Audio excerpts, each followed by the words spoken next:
Anthony for breakfast, Triple M Albany. We're talking again with Chief Operating Officer for Southern Cross Group, Scott Taylor. Thanks for your time again, Scott. Great to speak with you again, Anthony. Now, conflict. We did touch on this one time before, but it really is something that's inevitable, isn't it? I mean, people are just going to have to get used to the fact that if you're going to live with people, you're going to have conflict.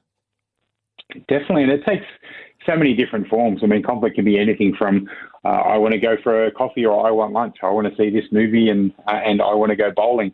So there's all different types of conflict. It's just a matter of if we have a healthy attitude towards it and how we manage it. Okay, so when you're having conflict, oftentimes there's lies, we could call them, that are spoken in the heat of the moment. And I guess one that comes to mind is, I'm not going to say this again.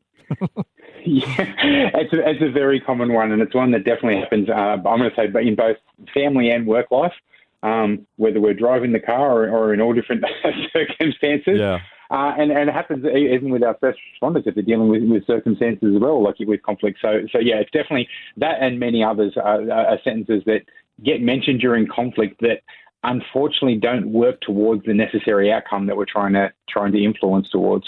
Yeah, because if it did, you wouldn't have to say it again. So, with my kids, I've said it 100 times and I've said, I'm not going to say this again. And then since then, I've said it 100 more times since. So obviously saying I'm not going to say this again doesn't work. No, and there's a range of others as well that work, I'm going to say as triggers. The obvious one, there's a very common saying, nobody in the history of calming down has anybody calmed down by being told to calm down. But some of the other ones, I suppose, that are just things that we mention out of habit. Things such as, those are the rules you wouldn't understand. So things that if just during, I suppose, conflict during those throwaway statements, if statements that can make people feel insignificant or that you're not valuing their opinion, can definitely be a trigger. But other generalising ones as well. So during a conflict situation, starting with a sentence, you always do this or you never do this, those sort of points in them as well can definitely get an emotive reaction. Yeah, you I guess the key word there is you always do this and you never do this. So they're kind of quite extreme, aren't they? Yeah, very much so. And there's obviously other, down that end of the spectrum, ones like, you're useless, you're wrong. So statements are basically saying, in other words, that I'm not really valuing your opinion. Either you or your opinion is pretty well insignificant at the moment. That's definitely like a trigger that can occur as well. So we definitely want to avoid those sort of statements during conflict wherever possible. All right, Scott. So what's the best approach to take during conflict? Well, the first part is to have a healthy attitude towards conflict. People can be so avoiding of conflict that even when they're having some of these discussions, the response can be something as simple as, oh, look, whatever makes you happy. And those sort of things as well. And that's not really a person standing up for some of their own rights as well. So the first thing with conflict is just have a healthy attitude towards it. Understand it's part of everyday life. It's part of work life. It's part of personal life. The thing is always trying to work out and find some common ground wherever possible. And probably one of the key points, and I know, everyone's heard that, ever since we were kids, you've got one mouth and two ears, so use them in that ratio.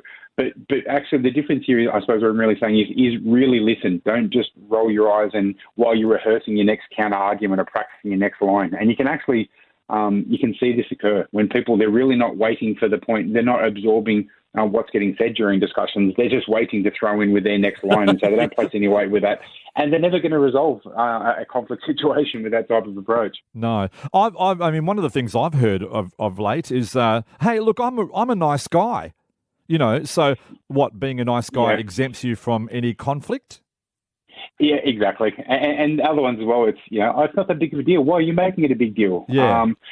Some of the other, and I'm going to say, escalating from a trend point of view, are ones that you're acting just like your brother or acting just like your father or mother and those sort of things. So those generalising, like your type comments can just be, especially during an argument where sometimes things get said that the people don't truly mean.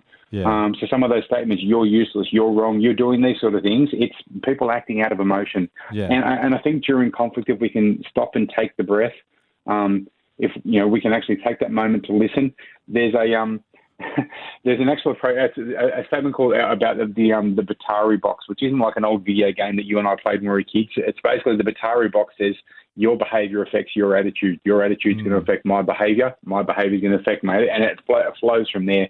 And it's just understanding during conflict that we need to control our attitude to make sure we have a positive control as to which way conflict spirals. Yeah. And we obviously want to de-escalate it. Absolutely. Thanks very much. That's very helpful. Scott Taylor, Chief Operating Officer for Southern Cross Group. We'll chat again next week. Thanks very much. See you later, Anthony. Triple M Albany.